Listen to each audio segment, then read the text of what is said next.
용인 일가족 가장, 투자자의 이자 지급 못해 피소, 번개탄 피우고 동반 자살한 듯. 22일 오후 6시 30분께 경기도 용인 성북동에 있는 아파트에서 일가족 4명이 숨진 채 발견됐다. 경찰에 따르면 정모 씨와 45세 정모 씨와 정 씨의 아내 그리고 두 자녀 등 일가족 4명이 번개탄 10장을 피운 채 아파트 다락방에서 숨진 채 쓰러져 있었다. 용인 일가족의 이웃인 최모 씨는 정 씨의 자녀가 학교에 나오지 않았다는 소식을 접하고 정 씨 집에 가보니 인기척이 없고 휴대전화도 꺼져 있어 112로 신고했다고 말했다. 이와 함께 용인 일가족 가장 정 씨가 최근 사업 과정에서 투자자들로부터 고소를 당한 것으로 알려졌다. 투자자들은 용인 일가족 A씨에게 수년 전부터 총 200억 원을 투자한 뒤 이자를 받아왔으나 최근 들어 이자가 지급되지 않자 사기 혐의로 A씨를 고소한 것으로 알려졌다. 경찰은 용인 일가족 A씨의 사망 원인이 고소건과 관련이 있는 것으로 보고 조사 중에 있다. 한편 용인 일가족에 대한 시신 부검 결과 일산화탄소에 의한 중독사로 추정된다는 소견이 나왔다. 용인 일가족 시신에서는 일반적인 번개탄 자살 시 나타나는 코 안쪽 거름 등이 관찰됐으며 저항한 흔적이나 외상 등은 없었다. 지난 금요일에 올라온 안타까운 소식입니다. 여러분들은 이 소식을 접하면서 어떤 생각이 드시나요? 저는 이 가족이 정말 예수님을 만났고 천국과 지옥이 있음을 알았고 또 회개하고 돌이키고 기도하면 도와주시는 하나님이 있다는 것들을 알았다면 온 가족이 함께 자살을 하고, 아이들이 무슨 죄가 있겠습니까? 두 자녀까지 온 가족이 함께 자살을 하고 또 자살 이후에 우리는 그들이 영원한 지옥의 형벌 가운데 떨어진다는 것들을 알고 있지 않습니까? 그게 얼마나 참담한 결과를 가져왔는가. 이 사람들에게 누군가 예수님을 전해줬다면, 누군가 하나님을 소개해줬다면 이러한 참담한 사태는 벌어지지 않지 않았을까 하는 안타까운 생각을 한번 해보게 되었습니다. 사람이 죽은 이후에 모든 것이 끝나는 것이 아니고 천국과 지옥이 있고 또 자기가 행한 일에 대해서 하나님 앞에 심판을 받게 된다는 것들을 안다면 자살하면 100% 지옥 갑니다. 자살하면 지옥 간다는 것을 명확히 알았다면 적어도 이러한 참담한 결과를 맞이하지는 않았을 것이다 라는 생각을 해보게 됩니다. 그런데 사실 우리 주변에는 나름대로 최선을 다하다가 힘들면 그냥 죽어버리면 되지 뭐 하고 자살에 대해서 그렇게 심각하게 생각하지 않고 살다가 힘들면 자살이 힘든 인생의 탈출구라고 생각하는 사람들이 의외로 많이 있다는 것입니다. 그러나 사람이 육신의 생명이 죽었다 그래서 모든 것이 끝나는 것은 아님을 아셔야 됩니다. 성경은 이렇게 말씀합니다. 한 번 죽는 것은 사람에게 정해진 것이요 그 후에는 심판이 있으리니. 히브리서 9장 27절 그렇게 말씀하죠. 죽는다고 끝나는 것이 아니라 그 후에는 각 사람이 행한 대로 심판하시는 하나님의 공의로운 심판이 있다라고 하는 것입니다. 로마서 2장 6절 이하에 바라보면 하나님께서 각 사람에게 행한 대로 보응하시되 참고 선을 행하여 영광과 존귀와 썩지 아니함을 구하는 자에게는 영생으로 하시고 오직 당을 지어 진리를 따르지 아니하고 불의를 따르는 자에게는 진노와 분노로 하시리라. 악을 행하는 각 사람의 영에는 환난과 곤고가 있으리니 먼저는 유대인에게요 그리고 헬라인에게며 선을 행하는 각 사람에게는 영광과 존귀와 평강이 있으리니 먼저는 유대인에게요 그리고 헬라인에게라. 이는 하나님께서 외모로 사람을 취하지 아니하심이라고 말씀하고 있습니다. 사람은 외모를 보고 쏟기도 하죠. 그러나 하나님은 외모를 보고 쏘으시는 분이 아니시고 각 사람이 행한 대로 정확히 보응하시는 분이시다라고 하는 것입니다. 악을 행하는 각 사람의 영에게 환난과 곤고가 주어지는 장소를 지옥이라고 하고요, 선을 행하는 각 사람에게 영광과 존귀와 평강이 주어지는 장소를 천국이라고 말씀합니다. 사람들은 각자의 행위에 따라 영원한 지옥과 영원한 천국 둘 중에 한 곳에 반드시 가게 됩니다. 중간 지대는 없습니다. 모든 사람이 단 한 사람의 예도 없이 천국과 지옥 중 둘 중에 한 곳에 가게 되는데, 많은 사람들이 지옥에 떨어지는 이유가 무엇인가? 도대체 어떤 죄를 지은 사람들이 지옥에 가는 것인가? 예수님께서는 마태복음 5장 21절 이하에 이렇게 말씀하셨습니다. 형제에게 노하는 죄, 형제에게 라가라 욕하는 죄. 라가는 우리말로 멍텅구리, 바보, 그런 것입니다. 사람들에게, 형제들에게 라가, 멍텅구리, 바보라고 그 사람의 인격을 무시하는 언사를 하면, 그리고 미련한 놈이라고 말하면, 그리고 육체의 간음죄도 마찬가지지만 마음으로도 음욕을 품는 죄, 그리고 손과 발로 짓는 죄 때문에 지옥에 떨어지게 된다고 예수님이 말씀하셨습니다.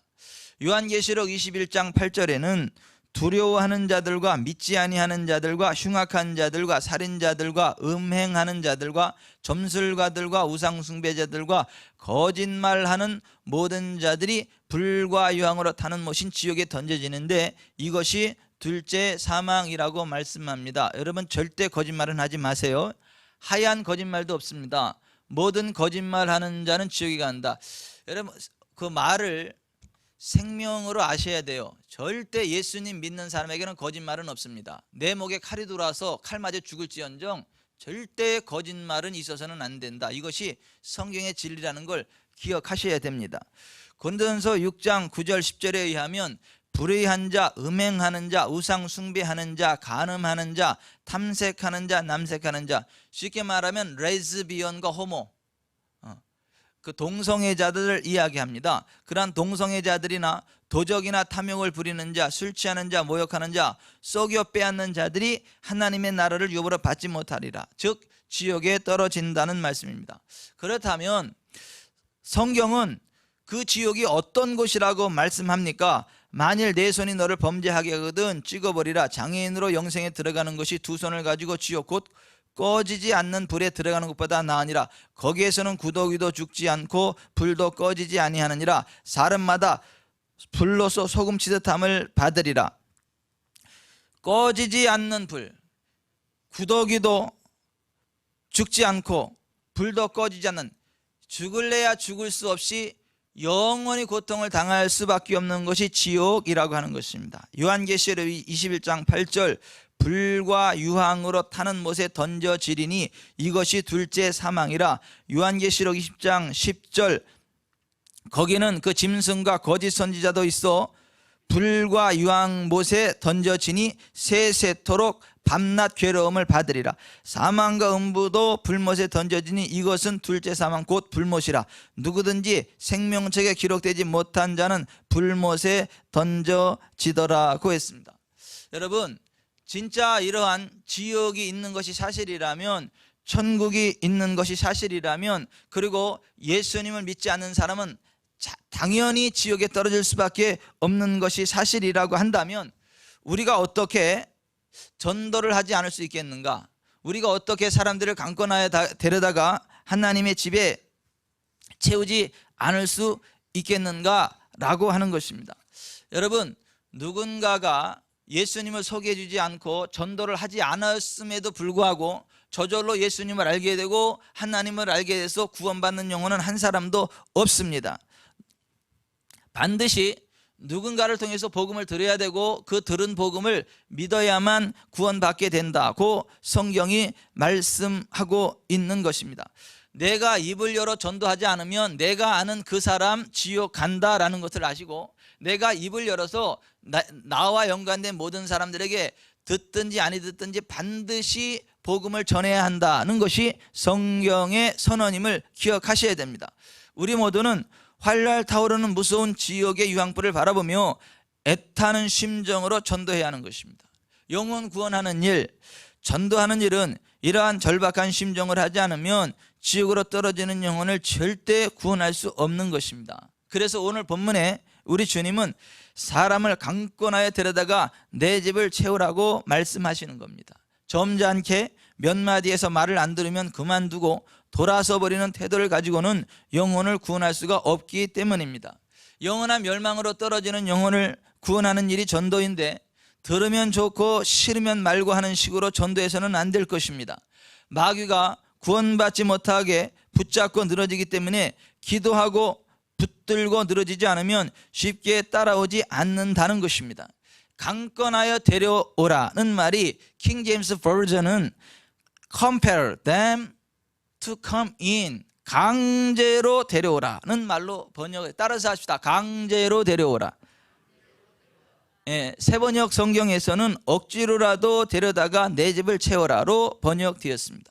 보험회사 영업사원들도 한두 번, 두세 번 정도 건면에서는 성공률이 낮다고 합니다. 성적이 높은 사람은 7번, 8번, 9번 끈질기게 매달리고 기회가 될 때마다 선물을 주고 격려를 해주고, 그러한 사람이 보험 영업의 여왕이 될 수 있는 것처럼, 하물며 전도하는 데에도 있어서 한 번, 두 번으로 끝나는 것이 아니라 최선을 다해서 다가가고 선물을 주고 격려하고 세워주고 하는 사람이 영혼을 구원하는 기쁨을 누리게 된다라고 하는 것입니다. 본문의 주인이 큰 잔치를 준비하며 미리미리 종들을 보내어 많은 사람들을 초청했는데, 잔칫날이 되어 종들을 지켜 모든 것이 준비되었으니 어서 오십시오 했더니 하나같이 핑계를 대고 오지 않더라고 하는 것입니다. 주인은 노해서 빨리 시내의 거리와 골목으로 나가서 가난한 자들과 몸 불편한 자들과 맹인들과 저는 자들을 데려오라 해서 데려왔는데, 그래도 빈자리가 있었다는 것입니다. 이에 주인은 길과 산 울타리 가로 나가서 사람을 강권하여 데려다가 내 집을 채우라고 말씀하셨고, 전에 청하였던 그 사람들은 하나도 내 잔치를 맛보지 못하리라는 강한 말씀을 하셨습니다.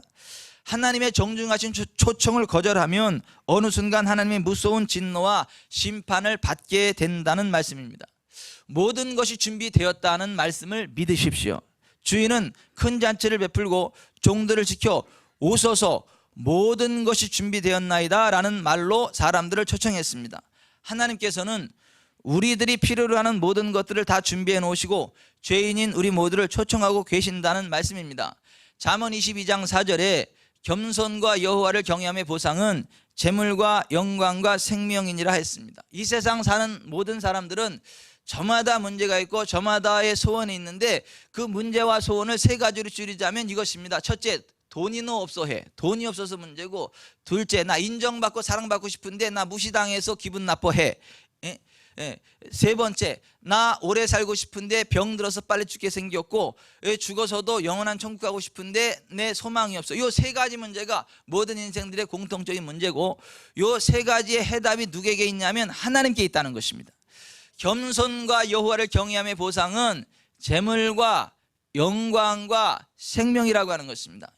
겸손하게 하나님 앞에 나와서 하나님을 경외한다면 보상을 받게 되는데, 재물과 영광과 생명을 보상으로 받게 된다라고 하는 것입니다. 여러분, 하나님 앞에 인생의 모든 문제에 해결이 있다는 걸 믿으시길 바랍니다. 하나님께로 나오면 재물과 영광과 생명을 보상으로 받는다는 걸 믿으시기를 바랍니다. 우리가 전도할 때 그렇게 전도해야 된다는 거예요. 당신의 가난의 문제를 해결할 분은 하나님이십니다. 당신이 인정받고 존귀한 인생이 되는 비결이 하나님께 있습니다. 당신이 질병으로 고침받고 영원한 생명을 얻게 되고 천국 가는 비결이 하나님께 있습니다 라고 전도해야 된다라고 하는 것입니다. 그런데 사탄은 속이는 놈입니다. 사탄은 지금까지 교회가 그와 같은 메시지로 전도하는 것을 기복적인 것으로 잘못된 것이라는 거짓을 유포시키는데 성공한 놈입니다. 단지 천국과 지옥만을 이야기하도록 부추기는 놈이 사탄이라는 것을 아셔야 됩니다. 천국과 지옥이 가장 중요한 것은 맞지만 천국과 지옥만이 복음의 모든 것이라는 생각은 틀린 것임을 아셔야 됩니다. 여러분, 예수님 안에 생명이 있습니다. 재물이 있습니다. 영광이 있습니다. 치유가 있습니다. 우리가 그것을 믿을 때 그 은혜를 누리게 되고요, 또 다른 사람들에게 이와 같은 진리를 전달함으로 전도해야 된다라고 하는 것입니다. 하나님의 독생자 예수 그리스도께서 이 땅에 오셔서 죄의 문제를 해결해 주셨고, 질병의 문제를 해결해 주셨고, 가난의 문제를 해결해 주셨고, 지역의 문제를 해결해 주셨고, 언제쯤 나올지 모르겠어요. 그 다 해결해 주셨다라고 하는 것이 성경의 선언입니다. 예수님이 십자가에 못 박혀 마지막 운명하실 때 하셨던 말씀이 다 이루었다라는 말씀입니다. 자신의 생명을 우리의 죄에 대한 속전으로 드림으로 죄의 저주인, 율법의 저주인 가난과 질병과 저주, 또 지옥의 권세가 깨지고 그 모든 것들로부터 우리가 자유케 되어졌다라고 하는 것입니다. 믿으시기를 바랍니다. 그런데 여러분, 우리가 구원의 문제에 대해 생각할 때 노아 시대에 임하였던 홍수 심판을 기억해야 됩니다. 회개하고 돌이킬 기회가 지나가자 곧 방주의 문이 굳게 닫히고, 그때는 아무리 부르짖고 방주의 문을 두드려도 여호와 하나님께서 그 문을 친히 닫아버리신 후에는 결코 두 번 다시 열어주지 않으셨습니다. 하나님께서 닫으셨고 하나님께서 열어주지 않았다라는 것을 아셔야 됩니다. 노아의 때와 같이 인자의 임함도 그러하리라고 했습니다. 교회 문도 닫힐 때가 옵니다. 성령님의 역사도 끝날 때가 옵니다. 그때는 믿으려 해도 믿을 수가 없습니다. 전도자도 없어질 때가 옵니다. 간곡히 초청하던 주님도 대노하여 부르짖는 자들을 당장 쫓아내라, 은혜의 날이 끝났다라고 엄중한 명령이 내려질 때가 온다는 것입니다. 집주인이 일어나 문을 한번 닫은 후에 너희가 밖에 서서 문을 두드리며 주여 열어주소서 하면 그가 대답하여 이르되 나는 너희가 어디에서 온 자인지 알지 못하노라. 행악하는 모든 자들아 나를 떠나가라 하리라. 밖에 쫓겨나 거기서 슬피 울며 이를 갈리라 하는 말씀을 하셨습니다. 그때가 오기 전에 오소서 모든 것이 준비되었나이다 라고 정중하게 초청할 때 와야 되는 것입니다. 우리가 믿을 수 있을 기회가 있을 때 믿어야 하는 것입니다. 그러나 하나같이 핑계를 대며 그들이 오지를 않았습니다. 여러분, 핑계를 대는 사람에게는요 항상 모든 핑계거리가 있습니다.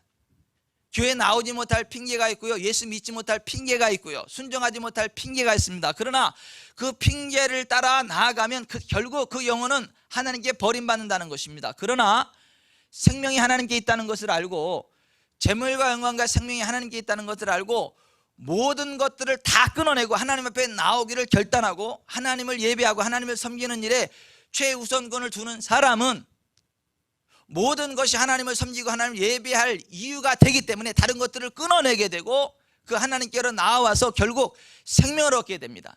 재물을 얻게 됩니다. 치유를 얻게 됩니다. 여러분, 핑계거리를 끊어내시고 하나님께로 나오는 놀라운 일들이 있게 되시기를 주 예수 그리스도의 이름으로 축원해 드립니다. 이달의 추천도서가 이거예요. 죽기 하듯 하라, 최의성 장로님. 제가 이거 보면서 얼마나 많이 울컥울컥 했는지 몰라요. 울컥울컥 하면서 제가 이런 고백이 나오더라고요. 대한민국에 진짜 그리스도인 한 명은 있었군요. 성경적인 은혜와 성경적인 부흥을 누리는 사람이 적어도 한 사람은 있었군요. 그래요. 하나님, 성경에는 그리스도인이 바로 이러한 모습이고 성경에서 하나님 섬기는 자들의 받는 복이 바로 이 복이군요. 그래요. 감사합니다. 성경적인 진리를 확증해 주셔서 감사합니다. 가슴이 울컥울컥 하면서 얼마나 감동을 받았든지요. 꼭 이 책을 읽으시고 진짜 그리스도인들 되셨으면 좋겠습니다.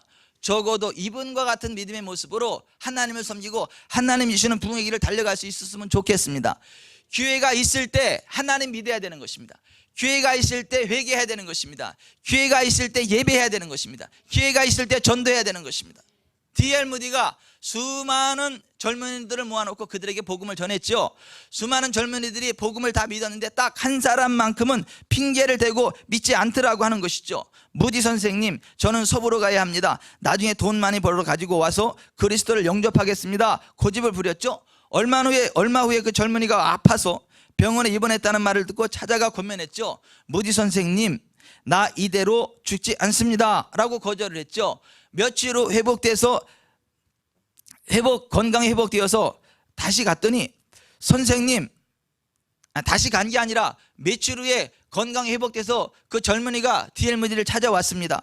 선생님, 마지막 인사를 하러 왔습니다. 저는 서부로 떠납니다 라고 했죠. 무디 선생님은 다시 어깨에 손을 얹고 예수님을 영접하라고 가라고 하니까 그 젊은이는 화를 내면서 손을 뿌리치고, 무디 선생님, 내 영혼 구원에 대해서 더 이상 말하지 마십시오. 제가 다시 돌아와서 결심하겠다고 약속합니다. 그 전에는 안 됩니다. 돈부터 벌어놓고요 라는 얘기죠. 근데 그 떠나가는데 그 뒷모습을 보는데 어떤 불길한 예감이 들었습니다. 그날 밤 잠을 자는데 요란하게 문 두드리는 소리가 나서 창문을 열고 내다보니 그 젊은이의 부인이 쇼를 몸에 감고 울면서, 무디 선생님, 제발 빨리 함께 좀 가주십시오. 내 남편이 몹시 걱정이 됩니다 라고 했습니다. 근데 D.L. 무디 마음에 이미 틀렸다, 가봐야 소용없다라고 하는 그 마음의 느낌이 오는 것입니다. 그래서 가봐야 소용없습니다. 당신의 남편은 오늘 마지막 거절을 했습니다. 이미 위험한 선을 넘어섰습니다. 내가 가봐야 소용없습니다 라고 했지만 그 아내가 너무도 애타게 애원하니까 그 집에 들어서서 2층 계단으로 올라가는데 죽어가는 그 젊은이의 신음소리가 들려왔습니다. Too late, too late. 너무 늦었어, 너무 늦었어 하는 것이었습니다. 그 옆에 무릎을 꿇고 앉아서 손을 꼭 쥐고 성경을 읽어주었으나 그 젊은이는 너무 늦었어 라는 말만 되풀이하다 결국 숨을 거두었습니다. 전도에도 때가 있고 구원받는 데에도 때가 있고 회개하는 데에도 때가 있다라는 것입니다. 이사야서 55장 6절, 너희는 여호와를 만날 만한 때에 찾으라. 가까이 계실 때에 그를 부르라. 악인은 그 길을, 불의한 자는 그 생각을 버리고 여호와께로 돌아오라. 그리하면 그가 긍휼히 여기시리라. 우리 하나님께로 나아오라. 그가 널리 용서하시리라고 지금도 말씀하고 있습니다. 여러분, 전도할 때 가난한 자, 병든 자들을, 비천한 자들을 데려오라고 하는 것입니다. 관대하게 초청했을 때 사람들이 거절을 하니까 주인이 대노하며 이르기를, 빨리 시내의 거리와 골목으로 나가서 가난한 자들과 몸 불편한 자들과 맹인들과 저는 자들을 데려오라고 했습니다. 종들이 그들 했음에도 불구하고 빈자리가 많으니까 길과 산 울타리가로 나가서 사람을 강권하여 데려다가 내 집을 채우라고 했습니다. 그러니까 핑계거리 없는 사람 데려다가 무조건 채우라고 하는 것입니다. 가난한 사람, 병든 사람, 비천한 사람들을 데려오면 어떤 역사가 일어나게 됩니까? 출애굽기 23장 25절, 내 하나님 여호와를 섬기라. 그리하면 여호와가 너의 양식과 물의 복을 내리고 너희 중에서 병을 제하리니 내 나라에 낙태하는 자가 없고 임신하지 못하는 자가 없을 것이라. 내가 너의 날수를 채우리라 했습니다. 그들이 하나님이 집에 나와서 예수님 만나게 되면 정신 차리고 하나님을 섬기는 인생으로 바뀌게 되는데, 하나님을 섬기는 인생에게는 재정의 복이 임하고 건강의 복이 임하고 자선의 복이 임한다라고 하는 것입니다. 하나님의 잔치에 준비된 떡은 모든 질병을 치유하는 치유의 떡이기 때문입니다. 주의를 성수하며 여호와 안에서 즐거움을 얻게 되고 땅의 높은 곳에 올라가게 되고 야곱처럼 부자가 되게 된다는 말씀입니다. 그 영혼이 회복되고 구원받아 천국에 가게 된다는 것입니다. 그래서 신명기 15장 4절, 내가 만일 내 하나님 여호와의 말씀만 듣고 내가 오늘 내게 내리는 그 명령을 다 지켜 행하면 내 하나님 여호와께서 내게 기업으로 주신 땅에서 내가 반드시 복을 받으리니 너희 중에 가난한 자가 없으리라 했고, 이사야서 33장 23절, 때가 되면 많은 재물을 탈취하여 나누리니 저는 자도 그 재물을 취할 것이며 그 거주민은 내가 병들었노라 하지 아니할 것이라. 거기에 사는 백성이 사지함을 받으리라고 말씀하셨던 것입니다. 진짜 여호와를 섬기면 재정적으로 반드시 복을 받게 된다는 것이고 육체적으로도 반드시 건강하게 된다는 것입니다.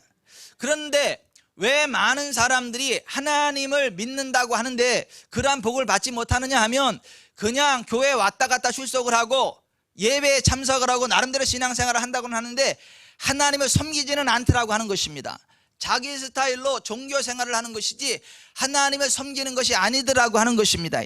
하나님을 섬길 때에 그 복을 받는다는 것입니다. 여러분, 단지 교회에 출석하는 사람들이 아니라 단지 예배에 참석하는 사람들이 아니라 여호와를 섬기시는 자리에 서기를 바랍니다. 여호와를 섬기시는 삶을 살아가기를 바랍니다. 그래서 하나님이 주시는 재물의 복을 받으시길 바랍니다. 건강의 복을 받으시길 바랍니다. 자선의 복을 받으시기 바랍니다. 그 복을 받은 사람이 이 사람이에요.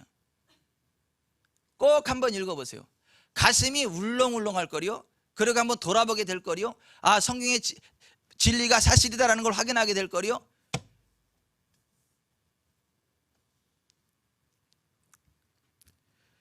여러분, 강권하여 데려다가 내 집을 채우라고 우리 주님이 말씀하십니다. 강권하다는 말은 억지로라도 데려오라는 얘기입니다. 쉽게 포기하지 말고 끈질기게 매달려서라도 끌어다 구원받게 하라는 것입니다. 팔목까지 비틀어서라도 앉혀놓으라, 이런 의미라고 하는 거예요.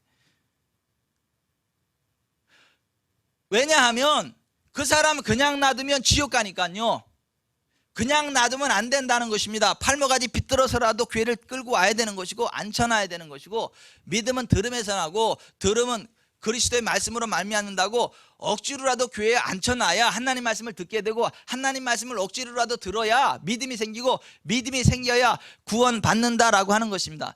참고적으로 여러분, 예배는 나 기분 좋으라고 드리는 거 아니에요. 예배는 나 기분 좋으라고 듣는 게 아니라 게으른 내 육이 죽어지고 내 영이 살아나고 하나님 말씀을 억지로라도 들어라 해서 드리는 거예요. 그리고 하나님의 기쁨이 돼야 되니까 하나님 앞에 마땅히 드리는 게 예배지, 나 편하자고 나 기분 좋자고 예배 드리는 게 아닙니다. 내 컨디션 괜찮을 때 드리고 그게 아닙니다. 하나님 앞에 예배를 드려야 되는 거예요. 할 수 있는 최선을 다해서요. 그래서 아파도 예배 드려야 되는 거예요. 기분 나빠도 예배 드려야 되는 것이고, 바빠도 예배 드려야 되는 것이고, 물론 너무 피곤해가지고 자명종 소리도 못 들을 정도로 잠이 들어가지고 못 일어나서 예배 못 드렸다, 그거야 하나님도 이해하실 거예요. 가끔 저도 그러니까요. 어느 날 새벽은 보면 성도들은 나오는데 목사가 안 나와 있잖아. 또 그날 모처럼 만에 새벽기도 처음 나온 성도가 있는데 목사가 안 나오니까 이 교회는 목사가 새벽기도 안 나오는구나, 이렇게. 그런데 여러분 보십시오. 우리가 살다 보면, 아니, 내가 최선을 다했음에도 불구하고 그렇게 그럴 수는 있겠지만은, 그러나 내가 할 수만 있으면 최선을 다하여 하나님을 섬겨야 되는 것입니다. 하나님을 예배해야 되는 것입니다. 억지로라도 데려와야 되는 것입니다. 억지로라도 앉혀야 되는 것입니다. 그리고 예배 시간에 가능하면 앞자리에 앉으셔야 되는 거예요.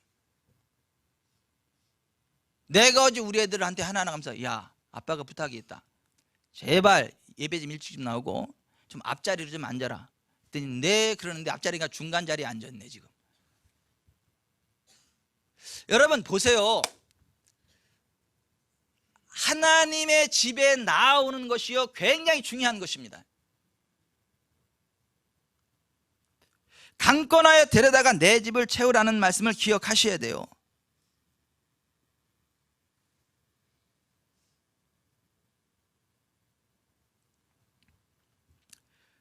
그리고 말씀을 전파해야 됩니다. 우리가 여러분 전도할 때 욕먹지요. 사람들 기분 나빠하지요.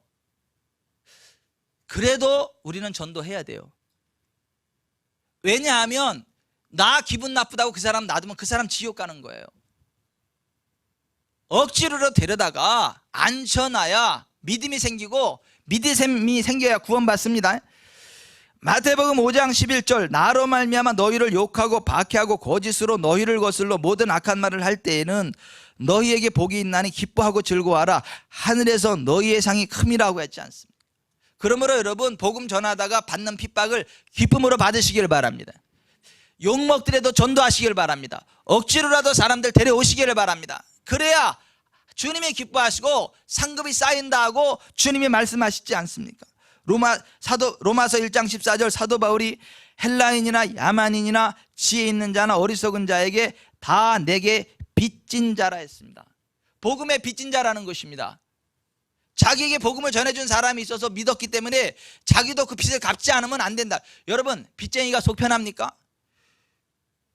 빚 독촉받으면요 스트레스 받아서 자살하잖아요. 소두에 소개해드린 그 가정도 빚 독촉 받으니까 어쩔 수 없어 가족이 없어서 너무 괴로워서 자살한 거 아닙니까? 이 빚이 얼마나 무서운 건데요, 여러분. 그런데 우리가 복음에 대해서 그러한 마음으로 살아야 된다는 거예요. 우리는 복음의 빚진 자이기 때문에 반드시 복음을 전해야 되는 것이지 복음을 안 전해도 되는 것은 아니다라고 하는 것입니다. 여러분, 구원의 확신이 있다고 하면서 복음을 안 전한다, 이거요 한번 진지하게 고민해 보시죠. 내 진짜 예수님 믿는 거 맞나? 내가 진짜 구원받은 하나님의 자녀 맞나? 이거 한번 진지하게 고민해 보실 필요가 있습니다.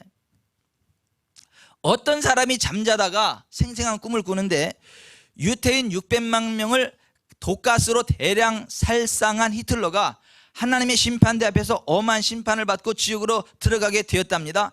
히틀러가 하소연을 하는데, 나는 죽은 후에 심판이 있는 것도 몰랐고 천국과 지옥이 있는 것도 몰랐습니다. 그것을 알았다면 왜 내가 이런 죄를 지었겠습니까? 또 아무도 나에게 심판이 있는 것과 천국과 지옥이 있다는 것을 말해준 사람도 없었고 예수 믿으라는 사람도 없었습니다 라고 말하는 것을 듣고 히틀러를 미워만 했다가 불쌍히 여기는 마음을 갖게 되었다고 하는 것입니다. 히틀러를 누가 감싸고 돌았습니까? 로마 교황들이 감싸고 돌아왔습니다. 표창을 줬습니다. 잘한다고 막 박수 쳐주고요. 히틀러를 위한 기도회를 하고 미사를 하고요.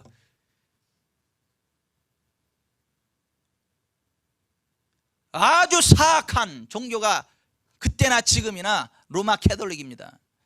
히틀러를 그렇게 만든 부추긴 사람들이 역시 거기입니다. 여러분, 우리가 진짜 예수님에 대한 복음을 듣지 못한다면요, 천국과 지옥이 있음을 우리가 들려주지 않는다면요, 제2, 제3의 히틀러 같은 사람이 나올 수 있는 거예요. 목사를 친구로 두고도 지옥에 떨어지는 사람이 생길 수 있는 거예요.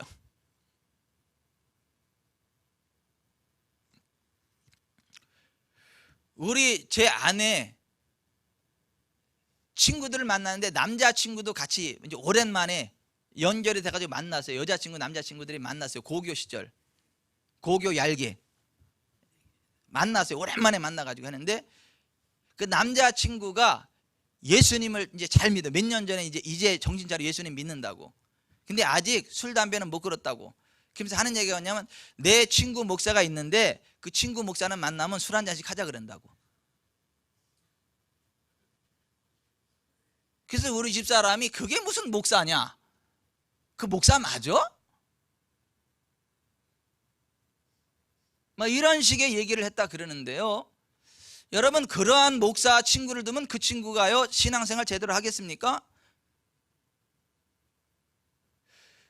여러분, 우리가 똑바로 서서 똑바로 살고요, 똑바로 복음을 전하지 않으면 우리 주변 사람들이 우리 때문에 지옥 갈 수 있다는 것도 아셔야 되고요, 내가 전도하지 않으면 내가 구원받은 하나님의 자녀임에도 불구하고 그 사람 지옥 가게 방치하는 죄가 된다는 것을 아셔야 돼요.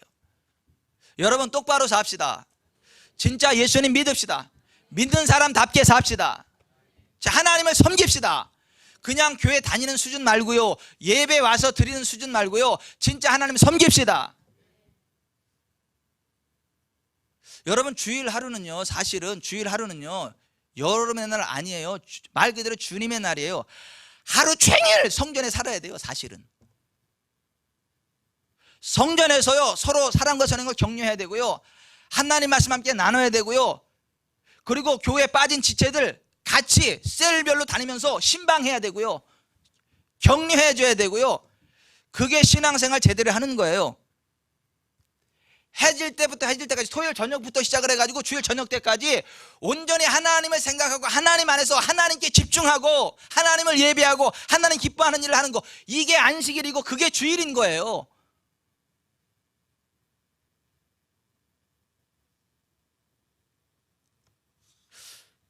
그래서 오늘 주보 속죄에 보면 2015년 10월 25일 가정예배 순서지라고 이걸 넣어드렸어요. 무슨 얘기냐 하면 이제 해가 지면 저녁 때가 되면 가족들이 온 집안에 모여가지고 가정에서 좀 예배 좀 드리라고요.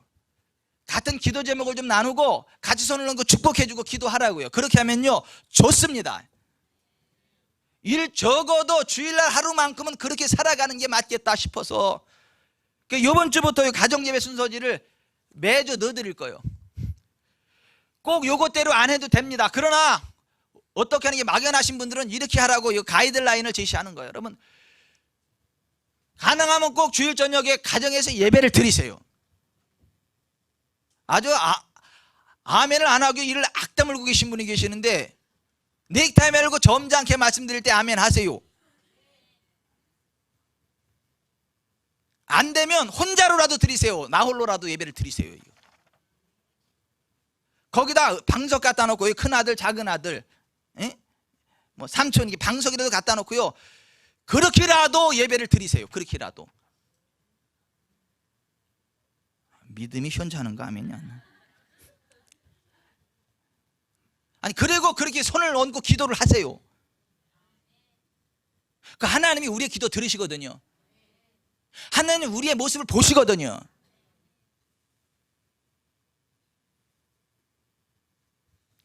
여러분 빛나는 인생과 재앙이 있는 인생의 분기점이 뭐냐 하면 전도예요.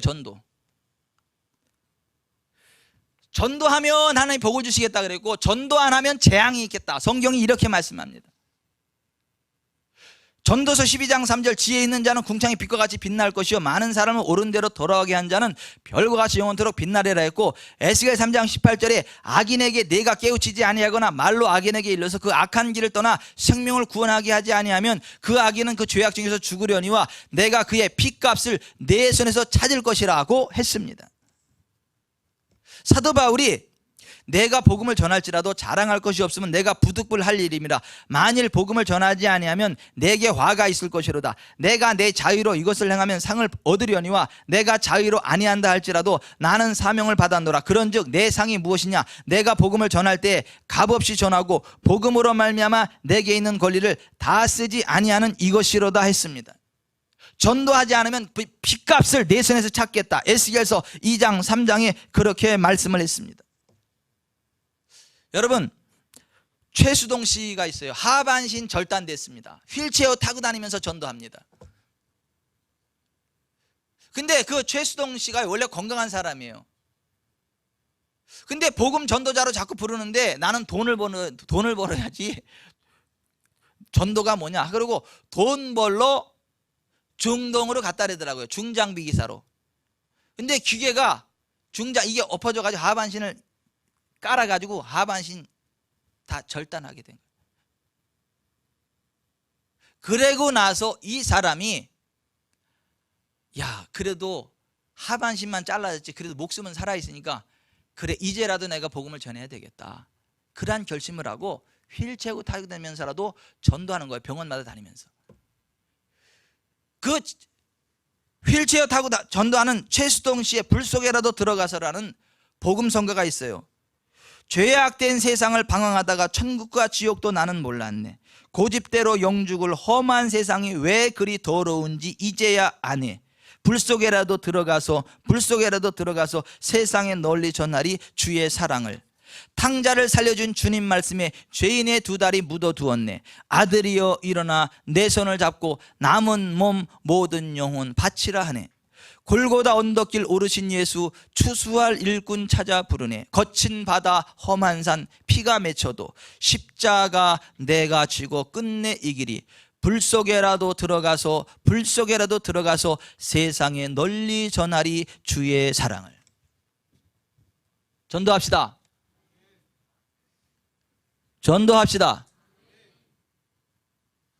팔목까지 비틀어서라도 데리고 옵시다. 그렇다고 또 팔목까지 비틀 생각만 하지 마시고 좀 밥도 사주시고 좀 격려 좀 해주시고 아멘. 구두도 사주시고 옷도 사주시고. 사실 그런 거 하라고 하나님이 돈 주시는 거예요. 전도하라고.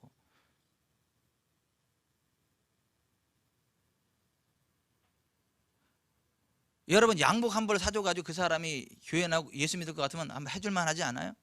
저하고 눈이 마주친 분이 있는데 해줄만 하지 않습니까? 아멘이시죠? 예, 아멘 하셨어. 그죠? 아니 양복 한 벌 사줘가지고 그 사람이 예수님 믿고 구원받을 수 있다면 해볼 만한 투자 아니겠습니까?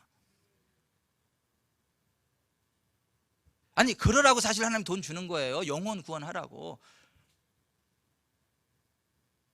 구두 하나 사줘가지고 그 사람이 그거 신고 신나가지고 교회 와가지고 복음 듣고 예수 믿을 수 있다면 그거 투자할 만하지 않겠습니까? 아니 여러분 우리가 뭐 때문에 사는 거예요? 여러분 하나님 우리에게 뭐 때문에 은혜 주는 거예요? 돈 뭐 때문에 주는 거예요? 건강 뭐 때문에 주는 거예요? 전도하라고. 좋은 차 가지고 여러분들만 놀러 다니지 말고 그저 전도대상자 차에 태워가지고 오늘 나하고 한번 가자, 꽃구경 가자, 물놀이 가자 한번 태우고 여행 한번 쭉 하고 맛있는 거 쫙 먹게 하고 하루를 진짜 막 행복하게 해주고요. 하루 그죠? 뭐 하루 한 뭐 30만 원 정도 쓰지 뭐 그냥 이렇게 딱 해서 이렇게 쫙 근사한 대로 쫙 하고 다 기분 좋게 해주고 나서 나 소원이 하나 있는데 내 소원 하나 들어주면 안 될까? 이 차 타고 나하고 3시간만 있으면 안 될까? 교회 오고 가고 예배 드리고 3시간이면 될 거 아니에요. 그래서 그 사람이 와서 예배 앉아가지고 복음 듣고 예수 믿고 그러면 그 투자할 만하지 않겠습니까? 전도가 어렵다고만 하지 마시고 전도 안 된다고만 하지 마시고 좀 그렇게 좀 해야 되지 않겠습니까? 인색해서 아멘을 안 하는 거냐? 너무 감동해서 아멘이 안 되는 거냐? 이게 여러분 우리가 전도합시다. 전도합시다. 난 30만 원 없어서 안 되겠어요. 누가 꼭 30만 원 드리라 그랬어요? 그냥 내가 있는 위치에서 진짜 최선을 다해서 사랑하는 마음으로 영혼들을 섬기고요. 축복하고요. 그죠? 그래야 되지 않겠냐는 거죠.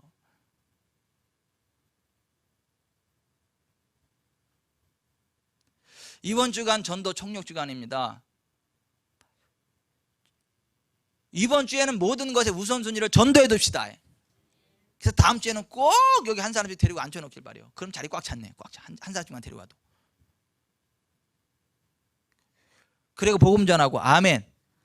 진짜 우리가 영혼 구원해야 되지 않겠습니까? 오늘 강권에 데려더라도 채우라고 하지 않습니까? 그러한 은혜가 있게 되시기를 주 예수 그리스도의 이름으로 축원해 드립니다. 기도하겠습니다.